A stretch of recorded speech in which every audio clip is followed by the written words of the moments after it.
Hello everyone, আসসালামু আলাইকুম। কেমন আছেন সবাই? সুন্দর এই ম্যাচিং সেটটি আপনাদের সাথে শেয়ার করব আমি কিভাবে মেক করেছি। তো ফার্স্টে আমি রেড কালারের কাপড় নিয়েছি। এখানে কামিজের জন্য 3 গজ আর সালোয়ারের জন্য 2.5 গজ কাপড় কেটে আমি ফ্লাওয়ারগুলো পেন্সিল দিয়ে আর্ট করে নিয়েছি। দেন চ্যাপটা একটা তুলি ইউজ করছি। আর কি কালার ফ্যাব্রিক্স ইউজ করছি সেটাই দেখাচ্ছি। এবারে আমি সরাসরি কাপড়ে আর্ট করা শুরু করেছি। আমার কাপড়টা যেহেতু গাঢ় একটা কালার রেড, সেহেতু আমি এখানে হোয়াইট কালার দিয়ে আগে বেসটা কমপ্লিট করে নিব।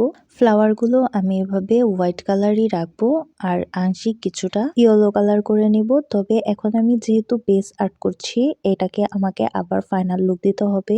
হোয়াইট কালারটাকে সুন্দর সেট করার জন্য কয়েকবার কোটিং করলে অনেক ভালো রেজাল্ট পাওয়া যায়।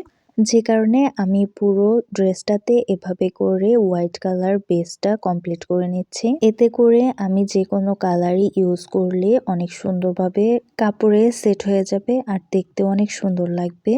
দেন এখানে আমি ছোট ছোট করে ডট করে দিচ্ছি। আর এভাবে হোয়াইট কালার দিয়ে বেস করার পরে দেখতে ঠিক এরকম হয়েছে, তারপরও কিন্তু অনেকটা সুন্দর লাগছে। চাইলে কিন্তু ড্রেসটা এভাবে মেক করেও পরা যেত। তো আমি যেহেতু অন্যান্য কালারগুলো ইউজ করব, তাই এই ফ্লাওয়ারের কলিগুলোকে আমি কিছুটা ইয়েলো কালার করে দিলাম। অ্যান্ড ফ্লাওয়ারের যেই ডটগুলো আমি আঁকছিলাম সেটাকেও আমি ইয়েলো কালার করে দিচ্ছি। একেবারে যেই ফুটন্ত ফুলগুলো দেখতে পাচ্ছেন, এগুলোকে আমি হোয়াইট কালারই রাখবো। এগুলো আর কোনো কালার চেঞ্জ করব না। এখন যেই ফ্লাওয়ারটা কালার করছি এটা একটা অর্ধ ফুটন্ত ফুল, তো এটাকেও আমি ইয়েলো কালার দিয়ে ভরাট করে নিচ্ছি।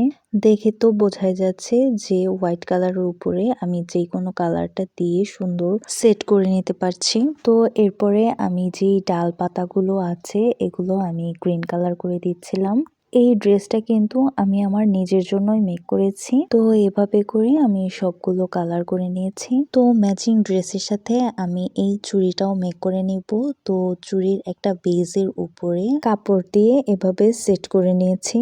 ও হ্যাঁ, ড্রেসের নিচে কিন্তু আমি কিছুটা শিউলি ফুলও আর্ট করে দিয়েছিলাম। ভিডিওটা স্কিপ হয়ে গিয়েছে। আর তার সাথে ম্যাচিং করে আমি এই চুড়টাতেও শিউলি থিম করছিলাম। সেম ভাবে আমি এখানে হোয়াইট কালার দিয়ে বেস আর্ট করে নেব। রেজাল্টটা ভালো পেতে আমি আরো 2-1 বার ভালো করে কোটিং করে নিয়েছি। একবার কোটিং করার পর শুকিয়ে যাওয়ার পর আমি আবার ভালো করে দ্বিতীয়বারের মতো কোটিং করে রিঅ্যাপ্লাই করে ফাইনাল রেজাল্টটা দেখতে পাচ্ছেন এরকম হয়েছে। দেন শিউলি ফুলের পাতাগুলোকে আমি সবুজ কালার করে দিয়েছি। দেন শিউলি ফুলের ভেতরে যেই অরেঞ্জ কালারের ডাটটা থাকে সেটাকেও আমি অরেঞ্জ কালার করে নিয়েছি। তো